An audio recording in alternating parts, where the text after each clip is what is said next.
Downton Abbey, the grand finale, is once again directed by Simon Curtis and is seemingly the conclusion of the entirety of Downton Abbey. This film follows the Crawleys who must embrace change as the staff prepares for a new chapter with the next generation leading Downton Abbey into the future. I'm going to level with you all, Downton Abbey is not for me. I have not seen a single episode of the TV show, but I have now seen all of the Downton Abbey movies. And the first two are fine entertainment. They're not overly memorable movies for me, but for the time I was watching them, I was amused. So going into the grand finale, I honestly just expected to feel the same. Now, one thing these movies have had is great production values. Cinematography, the costume design, the production design is all fantastic. They really capture the time period and it immerses you in it. Everything is so clearly shot on a location, so it does just make it feel so much more palpable and real. When it comes to the performances, everyone's pretty good, but there are a couple of standouts. These are Michelle Dockery, Hugh Bonneville, and Paul Giamatti. I can honestly say I never expected to see Paul Giamatti in a Downton Abbey movie, but you know what? Honestly, he finds his way in nicely. He fits in with this group of characters, and I am a big Paul Giamatti fan, so naturally I was very entertained by his presence. Michelle Dockery and Hugh Bonneville's characters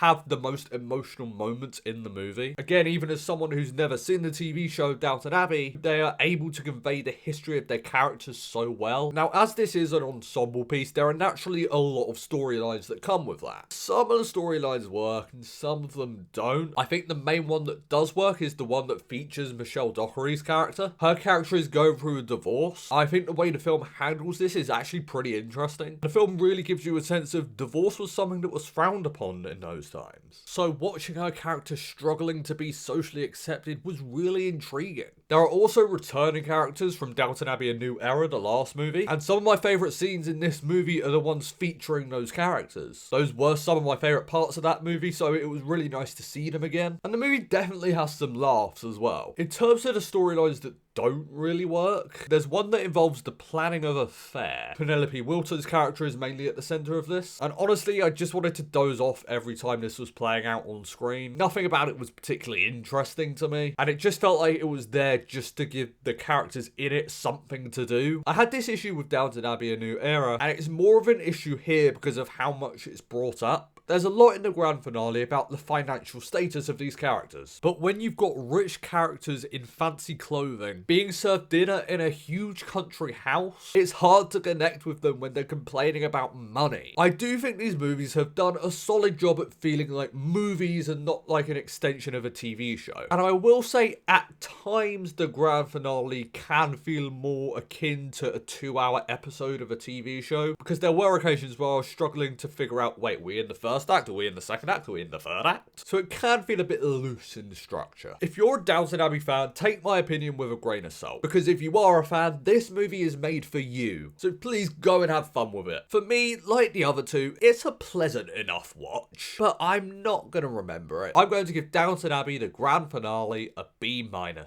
Guys, thank you so much for watching this video. You guys are awesome. Blu-ray Billy, logging off.